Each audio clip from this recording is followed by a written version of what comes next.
Abra sua Bíblia, Números, por favor, capítulo 13. Você que trouxe a sua Bíblia, por gentileza, abre em Números, capítulo 13. Quem não trouxe a sua Bíblia vai poder acompanhar a leitura aqui no telão, mas é importante que você agora preste bastante atenção na leitura desse texto, procurando já perceber aquilo que Deus quer falar contigo essa noite. De fato, meu irmão querido, eu não creio que estar aqui é uma simples coincidência. E não creio que a leitura de um texto da palavra de Deus é algo que você possa fazê-la e passar neutro. De alguma forma ela vai alcançar você. A palavra não volta vazia. Receba ela de bom grado. Procure ouvir o que Deus quer falar com você. E saia daqui abençoado por essa palavra. Números capítulo 13. Para quem gosta de anotar as mensagens, nós já fizemos algumas mensagens nesse texto. E hoje nós vamos mais uma vez a partir da leitura desse texto, que é o registro de um momento histórico vivido pelo povo de Israel, a igreja de Deus no Velho Testamento. A partir dessa leitura, desse registro histórico, nós vamos extrair algumas lições para a nossa vida pessoal. Números capítulo 13, versículo 1 e 2. Disse o Senhor a Moisés: envia homens que espiem a terra de Canaã, que hei de te dar aos filhos de Israel. De cada tribo de seus pais enviareis um homem, sendo cada qual príncipe entre eles. O verso 3 diz que assim fez Moisés, enviou-os Moisés, segundo o mandato do Senhor. Versículo 17 agora, me acompanhe por favor, dê um pulinho lá. Salte alguns versos e vá lá no 17, continua a narrativa dessa história dizendo: enviou-os, pois, Moisés a espiar a terra de Canaã e disse-lhes: subi ao Neguebe e penetrai nas montanhas. Vede a terra, que tal é, e o povo que nela habita, se é forte ou fraco, se poucos ou muitos. E qual é a terra em que habita, se boa ou má? E que tais são as cidades em que habita, se em arraiais, se em fortalezas? Também qual é a terra, se fértil ou estéril? Se nela há matas ou não? Tende ânimo e trazei do fruto da terra. Eram aqueles dias, os dias das primícias das uvas. Assim subiram e espiaram a terra. Versículo 25 agora. Ao cabo de 40 dias voltaram de espiar a terra. Caminharam e vieram a Moisés e a Arão e a toda a congregação dos filhos de Israel no deserto de Parã-Cádiz. Deram-lhes conta a eles e a toda a congregação, e mostraram-lhes o fruto da terra. Relataram a Moisés e disseram: fomos à terra que nos enviaste, e verdadeiramente mana leite e mel. Este é o fruto dela. O povo, porém, que habita nessa terra é poderoso, e as cidades muito grandes e fortificadas. Também vimos ali os filhos de Anak. Os amalequitas habitam na terra de Neguebe, os heteus, os jebuseus, os amorreus habitam na montanha, os cananeus habitam ao pé do mar e pela ribeira do Jordão. Então Calebe fez calar o povo perante Moisés e diz: eia, subamos e possuamos a terra, porque certamente prevaleceremos contra ela. Porém, os homens que com ele tinham subido, disseram: não podemos subir contra aquele povo, porque é mais forte do que nós. E diante dos filhos de Israel infamaram a terra que havia espiado, dizendo: a terra pelo meio da qual passamos a espiar, que devora os seus moradores e todo o povo que vimos nela, são homens de grande estatura. Também vimos ali gigantes. Os filhos de Anak são descendentes de gigantes. E éramos, aos nossos próprios olhos, como gafanhotos. E assim também o éramos aos seus olhos. Que Deus abençoe essa palavra, querido, agora e possa falar ao nosso coração. Amém? Deixe sua Bíblia aberta nesse texto, que tem outros textos, versículos, que eu vou pedir a você para conferir depois. Presta atenção, eu queria introduzir a nossa reflexão fazendo uma colocação para você. Começar bem não é muito difícil. Difícil é persistir e terminar bem. Amém?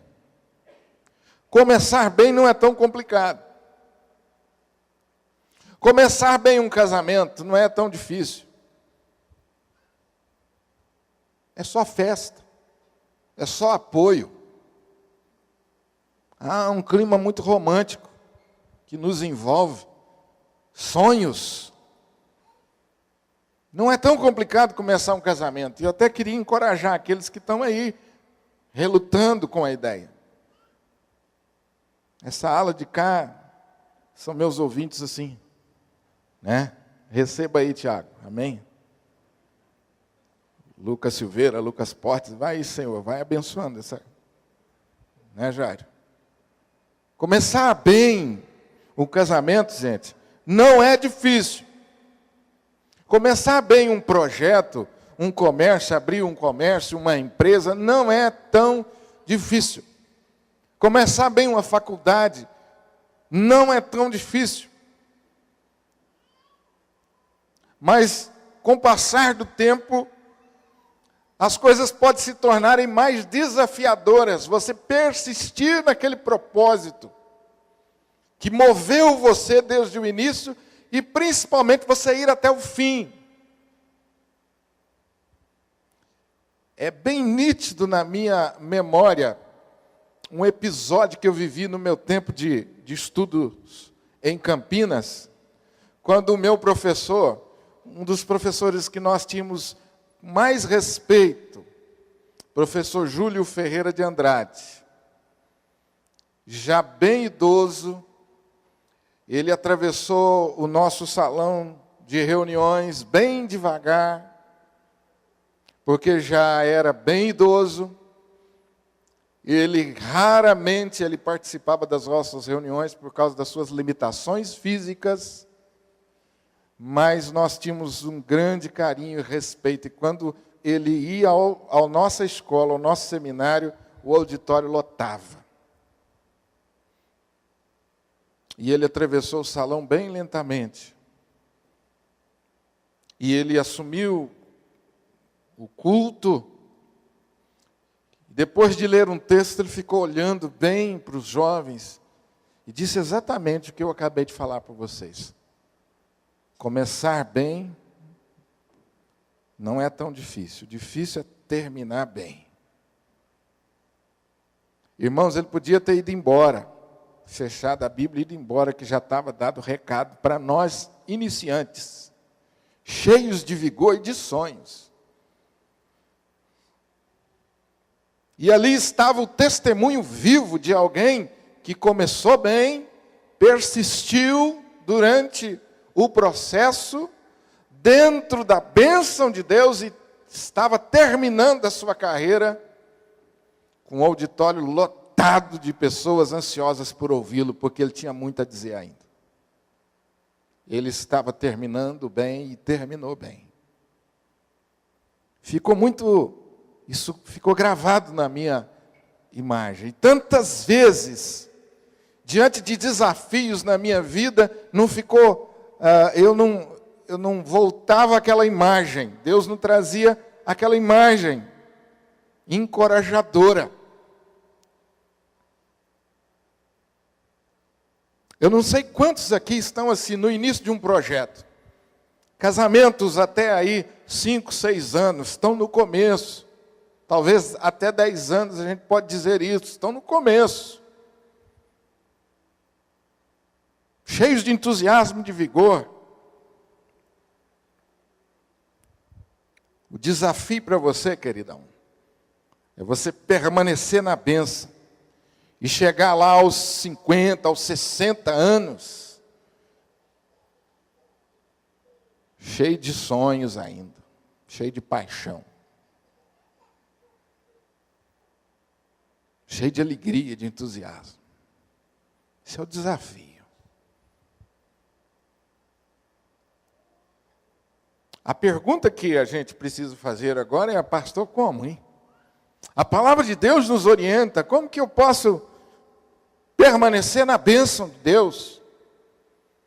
E esse texto, ele nos coloca exatamente numa situação assim. Esse povo, o povo de Israel, eles estão vindo de uma caminhada. Fazem exatamente 2 anos, estavam se completando exatamente 2 anos. Quando esse episódio aconteceu, faziam 2 anos que eles haviam saído do Egito. Estavam começando uma nova etapa na sua história. O coração dessa turma aqui pulsava de tanta energia, de tanto sonho, de tanta alegria. Porque nesses 2 anos, eles haviam vivenciado algumas experiências muito marcantes do poder de Deus. Logo quando saíram do Egito, eles experimentaram lá aquele sinal, aquele milagre extraordinário. Deus abriu o mar vermelho e fez com que passassem a pé enxutos, algo inimaginável. Deus estava dando mostras muito claras que estaria com eles durante a caminhada, que não temessem. Logo depois de atravessarem o mar, eles caminham 3 dias e começam a ter sede no deserto. Deus então conduz esse povo até as águas de Mara. Mas para surpresa deles, as águas de Mara estavam contaminadas. E eles começaram a se decepcionar, começaram a se frustrar. 3 dias de caminhada. Rapidamente se esqueceram de que Deus havia feito alguns dias atrás. Então Deus mais uma vez mostra a sua misericórdia e diz a Moisés: Moisés, pega aí uma árvore, um tronco de árvore e joga dentro dessas águas amargas. E Moisés assim fez, e as águas amargas transformaram-se em águas doces, em uma água potável. Então aquele povo mais uma vez experimentou o cuidado de Deus. Logo no início da caminhada, andaram mais um pouco e chegaram no oásis chamado Elim. E aí sim, água com fartura. E ficaram ali um tempo, descansando, se refrescando. Sinal de Deus. Eu estou com vocês nessa caminhada. Passa um tempo, esse povo novamente enfrenta dificuldades no deserto. Não muito tempo. Deus faz vir carne do céu, pão do céu. Enfim, queridos, até aqui, sinais extraordinários da bondade, da misericórdia, do poder de Deus. Início. Mas agora esse povo está prestes a tomar posse do melhor. Estão prestes, muito prestes a tomar posse do melhor. Muito tempo, esse povo vem acalentando o sonho de uma terra própria, chamada Terra de Canaã. E durante toda essa caminhada, Deus está alimentando no coração deles esse sonho. Vocês terão terra, vocês terão lugar, vocês serão uma nação escolhida, vocês são uma nação escolhida, diferente. eu vou abençoar vocês, vou multiplicar a descendência de vocês, vou fazer de vocês um povo forte, numeroso, e através de vocês eu vou abençoar todas as famílias da terra. Então, querido, esse povo está aqui exatamente cheio desse entusiasmo, porque vão tomar posse do melhor. Finalmente chegamos. Então, antes de entrarem na terra e tomarem posse do melhor, Deus manda que eles escolham entre eles espias para olharem o lugar, olharem a terra e deveriam trazer um relatório daquela terra. Talvez Deus, conhecendo as fraquezas daquele povo, fez com que eles enviassem esses espias para tirar um pouco do medo deles, né? Eles não sabiam o que aguardavam eles. Então Deus, provavelmente, muito provavelmente, falou, olha, envia espias, porque eles vão trazer um relatório, e vocês então vão tirar um pouco da ansiedade de vocês, e vocês vão perceber que, de fato, tudo que eu falei para vocês é verdadeiro. E os espias foram. Moisés escolheu 12 espias, representando cada grupo de Israel, cada tribo de Israel, que já tinha crescido tanto que tinha se dividido em tribos. Então esse povo, depois de 40 dias, olhando a bênção, 40 dias espiando a bênção, 40 dias sonhando em se apropriar daquela bênção, eles retornam. E aqui você percebe claramente uma divisão não muito igual, uma divisão desigual. 10 deles trouxeram um relatório muito negativo. 2, apenas 2, Josué e Caleb, trouxeram um relatório positivo. 10 se levantaram e disseram assim, olha, é uma loucura. Nós não temos nenhuma chance de tomar posse dessa bênção. O povo que habita lá é um povo grande, gigante, nós não temos chances. Diante desse povo, nós somos como gafanhotos.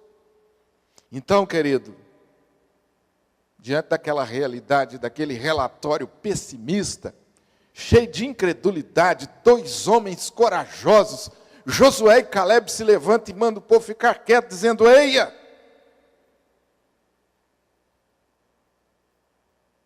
O texto diz que Caleb fez calar o povo.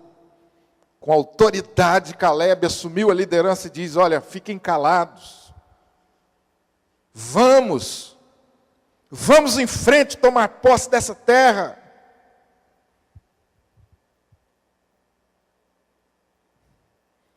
Certamente, diz Caleb, não tenho nenhuma dúvida que nós vamos prevalecer. Nós vamos enfrentar os desafios e vamos ter vitórias. Animem-se!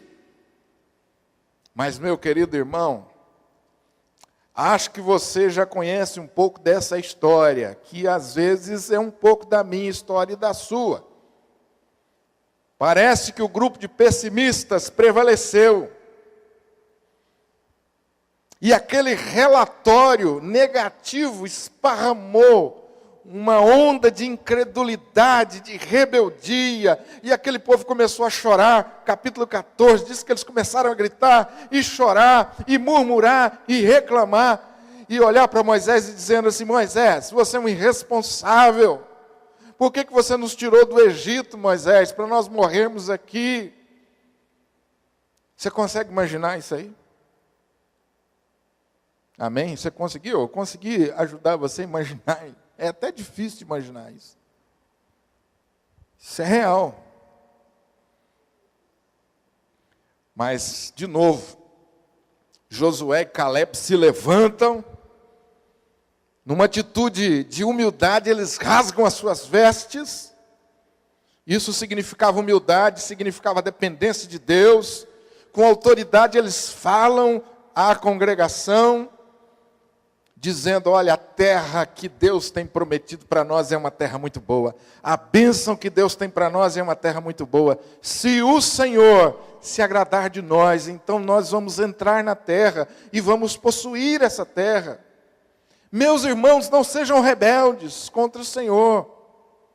Não temam os inimigos, não tema o povo adversário, porquanto, como pão, nós vamos devorar. Porque o amparo de Deus está conosco e não com eles. Não tenham medo. De novo Josué e Calebe.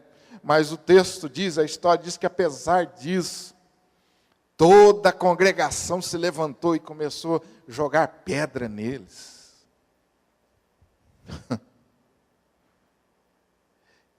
E aí, meu irmão, uma coisa maravilhosa aconteceu. Uma coisa que Deus faz com aqueles que confiam até o fim. A Bíblia diz que a glória de Deus se manifestou no meio daquele povo. E Deus então guardou a Josué e Calebe daquela onda de rebeldia, de raiva, de ira. Então Deus volta-se para Moisés e diz assim: Moisés, até quando esse povo vai duvidar de mim? Até quando, Moisés? Moisés, eu fiz tantos sinais, eu dei tantas provas do meu amor e do meu poder, e ainda assim, Moisés, esse povo persiste em desconfiar de mim. Então, Moisés, eu agora estou muito irado com esse povo, e eu vou mandar doença, eu vou feri-los com enfermidade. E Moisés, eu vou fazer desse povo um povo muito maior e mais forte do que esse. Bom, meu irmão, a história é a seguinte, final da história. Moisés, homem de Deus, ainda tentou consertar as coisas, mas Deus falou não. Essa geração, Moisés, ao invés de tomar posse da terra e das minhas promessas, eles vão peregrinar 40 anos no deserto. E todos eles vão morrer andando no deserto, sem tomar posse da bênção. E Moisés, eu vou fazer nascer outra geração. E essa nova geração, essa sim, vai entrar e tomar posse da terra. Esse povo começou bem. Esse povo começou bem. O problema é que eles não continuaram bem e perderam o melhor. Presta atenção que a palavra de Deus para você é só essa noite. Nós temos aqui um exemplo negativo, de certa forma. Mas temos também do lado um exemplo muito positivo.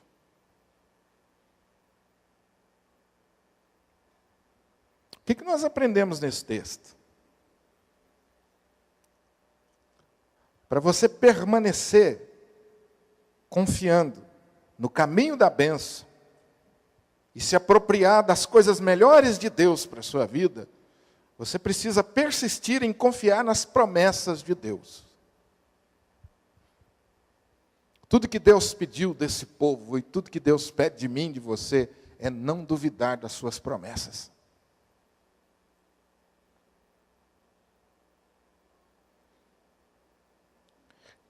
Se é uma coisa que eu e você precisamos entender, é que nós somos fruto, como igreja, como povo, como gente, como cristãos, nós somos fruto de um pacto de Deus. Um pacto que Deus fez com o homem, tendo como representante a Jesus. O nosso representante nesse pacto, nesse acordo, foi Jesus. E como você sabe, pacto tem responsabilidades e tem privilégios, né? E Deus disse assim a nós: eu vou abençoar vocês, eu vou cuidar de vocês, eu vou proteger vocês até o fim. Esse é meu compromisso com vocês. O meu filho vai morrer no seu lugar, cumprindo o seu lugar, fazendo a sua vez. E eu vou honrar a minha palavra até o fim. A minha promessa é sustentar você durante toda a caminhada. E durante essa terra, muitas vezes inóspita, muitas vezes estéril, durante toda essa caminhada no deserto, eu vou sustentar você com o melhor que eu tenho. Eu não permitirei que falte nada para você nessa caminhada. Tudo que eu peço é confie em mim. Confie na minha palavra e vá dando os passos seguintes nessa caminhada longa. Deus havia feito uma aliança com o povo, prometendo abençoar esse povo com uma terra que mana leite e mel, uma terra fértil.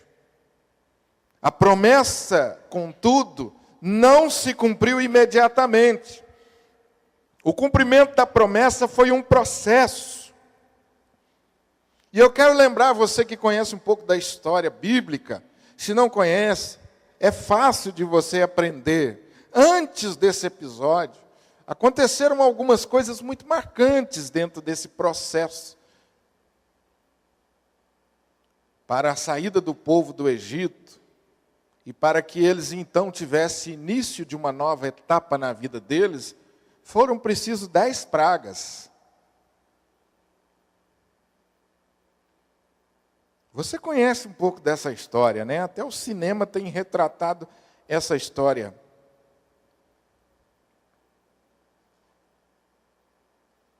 A promessa de Deus não se cumpriu imediatamente. Foi preciso uma praga, 2 pragas, 3 pragas, 10 pragas. Depois da 10ª praga, esse povo começa a viver e tomar posse da promessa. Mas ainda não era na sua totalidade. Então eles caminham mais um pouco, se apropriam um pouco mais da promessa, mas ainda não era na sua totalidade, não era na sua plenitude. Mas à medida que eles caminhavam pela fé, eles iam tomando posse da plenitude da promessa. Porque a promessa de Deus vai se cumprir na minha vida e na sua vida, na medida que eu vou caminhando pela fé, na palavra, com confiança nas promessas. Eu e você estamos nessa caminhada, meu querido.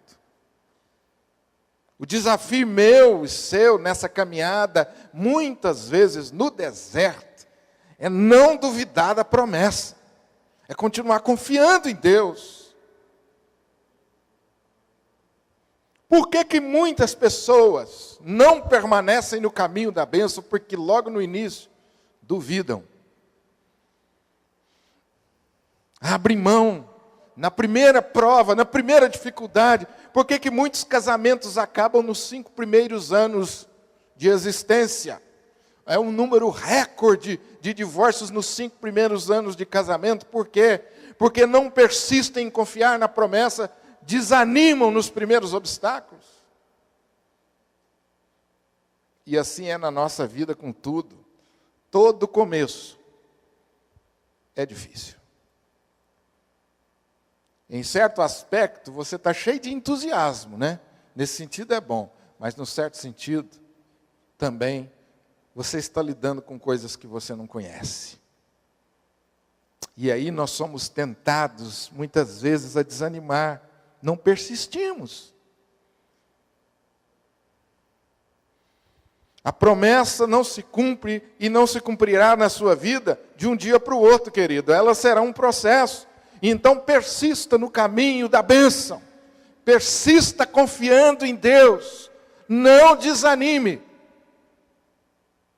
Segure-se ou agarre-se ou se assegure na palavra de Deus. Ele tem um pacto com você, ele tem uma promessa para você. Siga confiando em nome de Jesus. Pastor, o negócio está complicado. Eu sei. E como sei, meu irmão? Você quer chegar até o fim? É claro que eu quero, então continua. Mas como? Continua. Mas amanhã, não sei amanhã vai vir o maná, amanhã vai vir a carne do céu, o pão do céu. Basta dia o seu próprio mal. Pare de se preocupar tanto com o futuro. Está nas mãos do Papai do céu. Eu não sei como que vai ser. É isso mesmo. Deus não vai revelar para você tudo que vai acontecer. O que Ele quer é que você confie que Ele está com você nas mãos e que Ele vai cuidar de você até o fim. Eu estou falando aqui para os recém-casados, mas queria falar para aqueles que já casaram, já passaram dos 50 e alguns estão viúvos. Ou ficaram viúvos. E agora? Como é que vai ser minha vida? Termine a sua vida bem, confiando na promessa. Termine a sua vida bem, não desanime, não olhe para trás, não fique lamentando o que passou, o que deixou de ser feito, continue olhando e tomando posse das promessas. Tem uma promessa para você que está nessa fase. A Bíblia diz que na velhice darão ainda, serão cheios, seiva e verdor. Promessa, siga confiando na promessa. Pastor, já vivi tanta coisa boa. Pois é, você pensa que acabou? Não acabou não. Até o último suspiro. Deus está e estará com você. É promessa dele, meu irmão. Eis que estou convosco todos os dias até a consumação dos séculos. Pastor, eu amava tanto a minha esposa, eu amava tanto meu esposo, nós éramos tão ligados, eu não sei o que eu vou fazer agora. Meu irmão, siga confiando. Porque o Deus que te sustentou até agora, continua com você. E Ele vai com você até o final. Até o final. Nunca você estará sozinho. Basta você confiar na promessa, que você vai sentir a presença de Deus, aquecendo o seu coração, animando você. Persista em confiar. Você está debaixo de um pacto que Deus fez com Jesus. Aqueles que estão na galeria da fé em Hebreus capítulo 11, são aqueles que, apesar das dificuldades, nunca desistiram de crer na promessa. E você faz parte da galeria dos heróis da fé. Eu e você, meu irmão, somos os continuadores de Hebreus capítulo 11. Amém? Sabe aqueles nomes lá? Que estão lá? Você vai escrever o seu embaixo. Pastor, mas como é que eu vou escrever na Bíblia? Não. Você vai escrever a sua história e os seus netos, os seus filhos, os seus netos, seus bisnetos vão olhar para você como herói da fé. Vovô nunca desistiu de confiar até o final. Vovó foi até o final, fiel, animado com Deus, confiante em Deus. Você é o herói da fé para aqueles que estão ao seu redor. Persista confiando. Em segundo lugar, nessa caminhada, nós precisamos enxergar os desafios na perspectiva divina. Nessa caminhada, eu e você precisamos aprender. Isso é um aprendizado. A olhar para os desafios como Deus olha. Olhar para as provações como Deus olha. Olhar para as dificuldades como Deus olha. Alguém disse que a visão com que enxergamos o futuro determinará em grande parte, nosso sucesso ou nosso fracasso. O modo com que você enxerga os desafios determinará o seu sucesso ou o seu fracasso. A visão de fé que nós precisamos ter para os problemas, para os desafios, é que vai nos fazer chegar lá. Os que viram na perspectiva humana, relataram a Moisés as coisas boas com 2 frases apenas. E com 24 frases, eles relataram as coisas negativas. E terminaram dizendo assim: nós somos gafanhotos. É assim que nós nos vemos. Os nossos inimigos nos veem assim e nós também nos vemos assim. E assim eles selaram o relatório. Dessa forma você percebe, querido, quais são os resultados de quem olha para a vida na perspectiva somente humana. Quem está começando um comércio, quem está começando um projeto, quem está começando a faculdade, como é que você olha para os desafios que os economistas estão dizendo aí? Que esse ano vai ser o pior do mundo, que você não vai nem até o meio do ano? Como é que você olha para os desafios?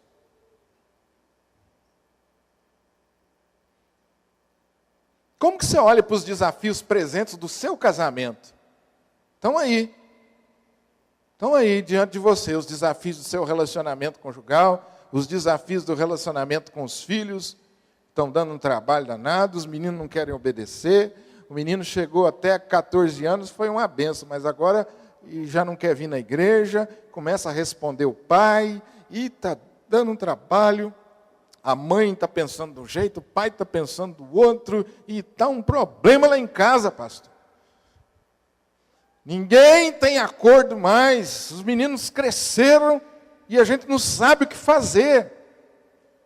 Não sei aonde vai dar isso. Ah, meu irmão, se você olha com fé para o seu filho, você vai falar, esse menino vai ser uma benção. Se você olha com fé para sua filha, você vai falar assim, essa menina é maravilhosa e abençoada. Tem gente infamando a própria casa, tem gente que infama os próprios filhos, como fizeram esse povo. Esse menino não vai dar nada não, aos 14 anos já é assim, rebelde, imagina quando chegar aos 18. Essa menina não tem responsabilidade, isso aí não vai dar nada. Quem vai querer casar com essa menina? E o pai e a mãe às vezes vão infamando a realidade. O funcionário que pega o contra-cheque fala, nossa, mas que droga, infama o salário que você ganha, infama a empresa que você trabalha, essa igreja não dá nada, infama a igreja, vai infamando. E aí, meu irmão, você vai contagiando as pessoas com esse vírus, do negativismo, da falta de fé e da incredulidade, a ponto de você falar assim, eu sou incapaz mesmo. Éramos aos nossos próprios olhos como gafanhotos. Como que você olha para os desafios? Na perspectiva de Deus, Josué e Caleb olharam e disseram assim, olha, a terra que nós espiamos é muito boa, mana leite e mel, não tenham medo, o Senhor é conosco. Em nenhum momento, meu irmão, Josué e Caleb negaram os desafios. Visão de fé não nega a realidade. Eu não estou dizendo para você que não existe desafios, não existe dificuldades, não. A visão de fé não nega a realidade. Mas a visão de fé, ela crê que o Deus que nós servimos está acima dessa realidade e pode transformá-la. Essa é a visão de fé. Porque às vezes a gente acha que ser crente é ser alienado, né? Não vou ler o jornal, não vou ver o jornal, os jornais, não vou ver as notícias, porque isso contamina o meu espírito. Não. Pode tomar conhecimento da realidade. Pode tomar conhecimento da realidade, pode fazer suas contas. Faz suas contas. Invista numa boa administração, invista num bom planejamento. E essa é uma das coisas boas da crise, gente. Quando você olha na perspectiva de Deus, a crise, você fala assim, esse ano vai ser um ano de muito crescimento, eu vou aprender a administrar bem. Porque administrar quando tudo está a nosso favor é mole, qualquer um faz, mas quando as coisas estão contra nós, é aí que você vai mostrar o bom administrador que você é. Então você olhou para os desafios e falou assim, opa, oportunidade de crescimento. eu vou estudar um pouquinho mais, eu vou trabalhar um pouquinho mais, porque eu preciso vencer esses desafios. Deus está comigo, Deus vai renovar minhas forças. E aí está todo mundo de cabeça baixa na sua empresa, você chega com um projeto novo. Os caras falam, esse cara ficou doido. Né, Jair? Esse cara ficou doido. Não, meu irmão, ficou doido não. Você está olhando o que tem de bom nesse desafio. Nas maiores necessidades, meu irmão, isso não é um bordão, mero bordão, um chavão. Nas maiores necessidades, quem confia em Deus vê oportunidades. As pessoas falam assim, pastor, a igreja está numa situação complicada, agora aprovaram a lei disso, aprovaram a lei daquilo. Parece que as pessoas estão achando o seguinte, né? As coisas estão apertando, vamos trancar as portas da igreja, vamos ficar quietinhos, esperando Jesus voltar. Pedir a Deus que tenha misericórdia para nenhum raio pegar na gente.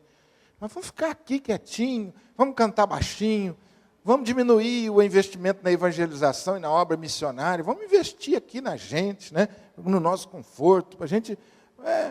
afinal, somos um pequeno povo, né? Meu irmão. As famílias como nunca as famílias estão precisando de pessoas que conhecem a Deus. Como nunca a sociedade precisou da gente. Como nunca eu e você precisamos nos levantar e mostrar a nossa vida para eles, dizendo que tem um caminho, tem uma alternativa. Como nunca as pessoas precisam voltar a acreditar na família, no casamento, na sociedade, na própria igreja. E o caminho é esse. Você é a resposta para essas pessoas, então se anime, porque tem uma grande oportunidade nessa crise. Vamos trazer famílias, vamos evangelizar as famílias, elas estão precisando, pelo amor de Deus, elas estão pedindo. Se você olha para os problemas na perspectiva de Deus, você verá grandes oportunidades.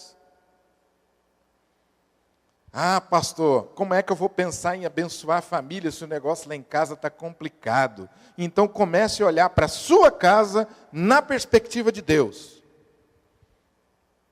Ah, minha mulher é assim assado, olha para sua mulher na perspectiva de Deus. Ah, meu marido é assim assado, olha para ele na perspectiva de Deus, meu irmão. Deus pode mudar, Deus pode transformar. Alimente a esperança.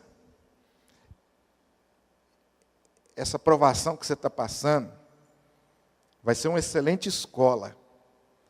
E você vai crescer muito. E através do seu ministério, você vai abençoar muitas pessoas. Amém? Há uma terceira e última coisa que a gente aprende com Josué e Caleb. Há muitas coisas aqui. Eu separei apenas 3.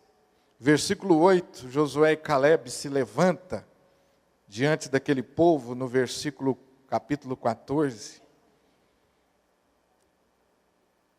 E diz assim, se o Senhor se agradar de nós, então nos fará entrar nessa terra. Se o Senhor se agradar de nós, o Senhor requer de mim, de você, nessa caminhada, um compromisso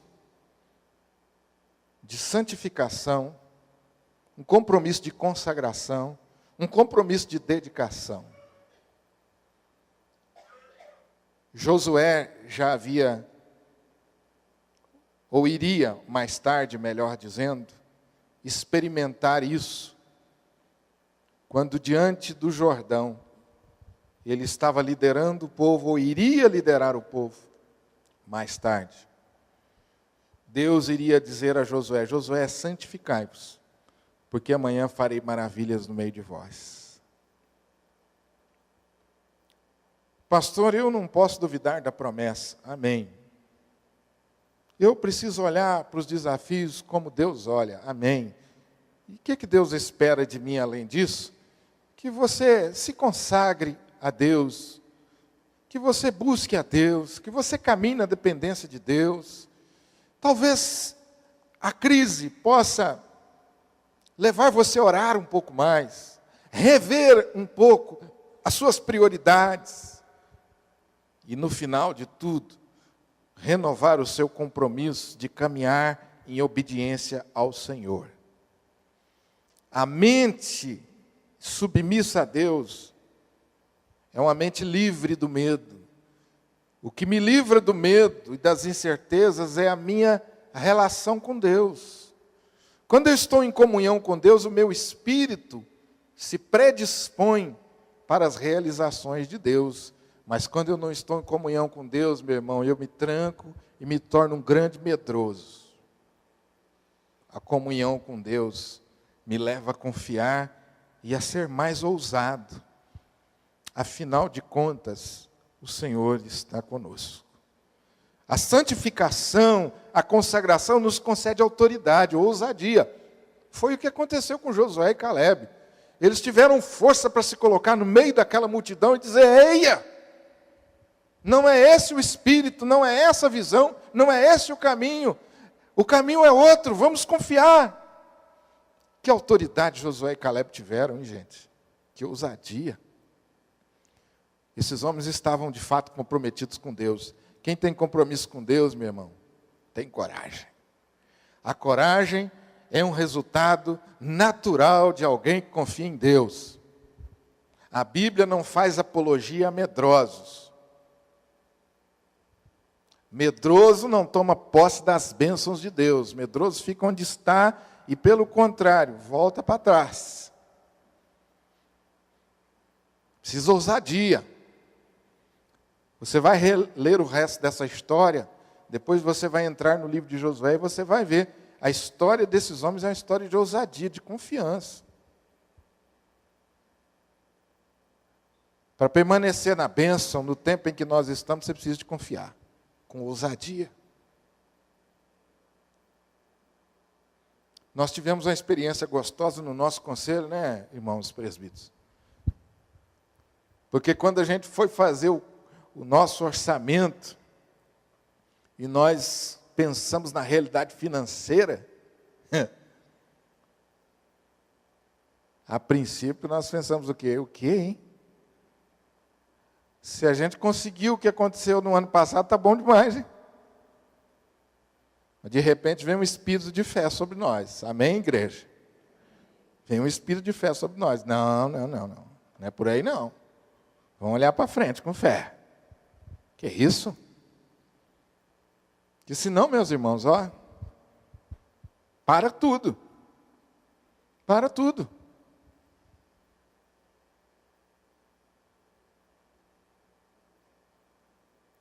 Se você, se eu, se nós caminharmos em santificação, nós não temos chance de perder. Amém? Meus irmãos, eu queria ouvir um amém mais caloroso, viu? Você está caminhando em santificação, em dependência de Deus, então não tem chance para você perder não, meu irmão. Comece a se alegrar e pular aí, porque a vitória está certa, é só uma questão de tempo. O apóstolo Paulo falou que, se Deus é por nós, quem será contra nós? Então não tem chance de você perder se você caminhar em santificação, não são os seus planos, são os planos de Deus. Você já viu Deus perder alguma vez? Era assim que o apóstolo Paulo vivia, não eram os planos dele, eram os planos de Deus. Então ele apostava tudo, meu irmão. E nunca se decepcionou. Até quando aparentemente as coisas davam errado, o apóstolo Paulo continuava olhando para frente com esperança. E o resultado, o final da história, você já sabe qual é. Era sempre de vitória. E ele termina lá, Romanos 8, dizendo assim: em todas essas coisas nós somos mais que vencedores, por meio daquele que nos amou. Marido, o casamento não está legal? Dedique-se mais ao Senhor. Mulher, esposa, o casamento não está legal? Dedique-se mais a Deus e faça uma renovação de santificação. Como dizia uma amiga minha, uma irmã, vou para o joelho, pastor. Isso mesmo, vai para o joelho. Quem olha para os desafios na perspectiva de Deus, sabe que nós temos esse grande recurso. E às vezes o que Deus está esperando para liberar a sua bênção é só ver você de joelho. Olha quem vê você de joelho e fala, agora sim, meu filho. Estava só esperando você entender que você vai chegar lá de joelhos. Até agora você estava altivo, achando que você se basta. E eu não caminho assim. O meu irmão, Deus só é parceiro de quem trabalha com Ele e para Ele. Você quer ser parceiro dEle, você quer Deus como seu sócio, começa a trabalhar para Ele. Ele não é meu empregado e nem seu, é o contrário, eu trabalho para Ele. Amém? Você quer Deus como parceiro? Você está ganhando um patrão novo, Deus. Se você achar que vale a pena, faça uma parceria com Ele. Falou, Deus, a partir de agora o Senhor é meu patrão e eu estou nas suas ordens. Vamos embora. Tem muita gente que começa os negócios, os seus projetos assim. Deus é meu empregado, né? A hora que a coisa aperta, eu chamo Ele. Ô Deus, me acode. E Deus é tão misericordioso que às vezes Ele acode. Mas Ele vai fazer persistir as dificuldades para a gente colocá-lo no lugar devido. Ele é meu Senhor. É Ele que dirige a minha vida. Santificação, meu querido, me coloca no meu lugar, independência de Deus. A santificação é que me faz ter essa coragem que ninguém sabe explicar. A santificação é que me faz ser diferente. Josué e Caleb receberam a sua recompensa. Por permanecerem no caminho da bênção, Deus reteve, ou melhor, desculpem, por não permanecerem no caminho da bênção, Deus reteve as suas bênçãos sobre o povo e os fez caminhar por mais 40 anos no deserto, antes de entrarem na terra. A imagem é mais ou menos essa, né? Chegou até aqui, ó. Daqui para frente é a terra prometida. Até aqui. Depois de uma longa caminhada. Não persistiram na bênção. E Deus falou assim, meia volta, 40 anos. 40 anos.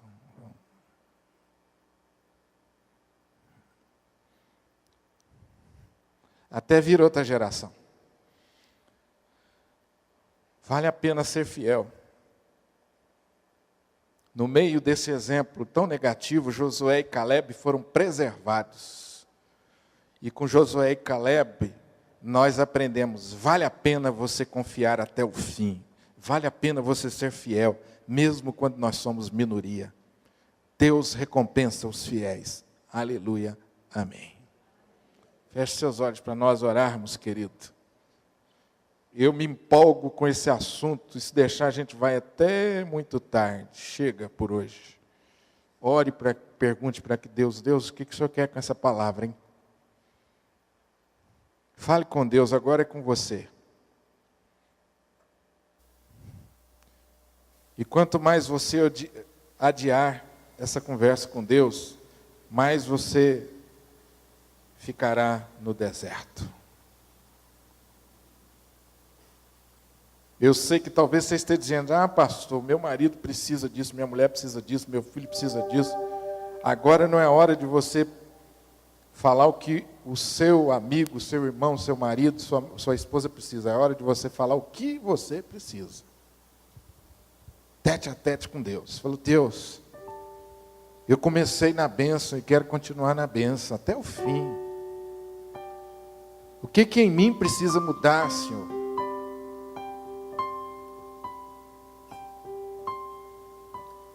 Meu irmão, minha irmã, você é um filho e uma filha muito querida. Deus está provando você para tornar você melhor. Entrega nas mãos de Deus a sua caminhada. Lembre-se da promessa. Eu estou com você. Confie em mim. Pare de lutar sozinho, querendo mudar as coisas à sua maneira, querendo mudar pessoas do seu modo. Pare com isso, deixa nas mãos de Deus. Confia. O que Deus requer de você é isso: consagração, santificação.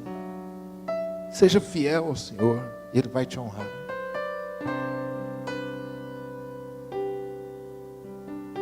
Os meus irmãos, nossos irmãos vão cantar uma canção para nos ajudar a nós terminarmos esse momento orando. Eu confesso a você que hoje à noite eu iria falar de outro assunto, mas o Espírito de Deus me conduziu a pensar sobre esse assunto. Com certeza ele tem um propósito. Talvez Ele trouxe você aqui essa noite para ouvir isso. Essa história foi registrada para que nós aprendêssemos. Não precisamos errar como eles erraram. Eles andaram 40 anos no deserto. Eu e você não precisamos andar tanto tempo no deserto assim. Nós vamos aprender com eles. Renove a sua confiança em Deus.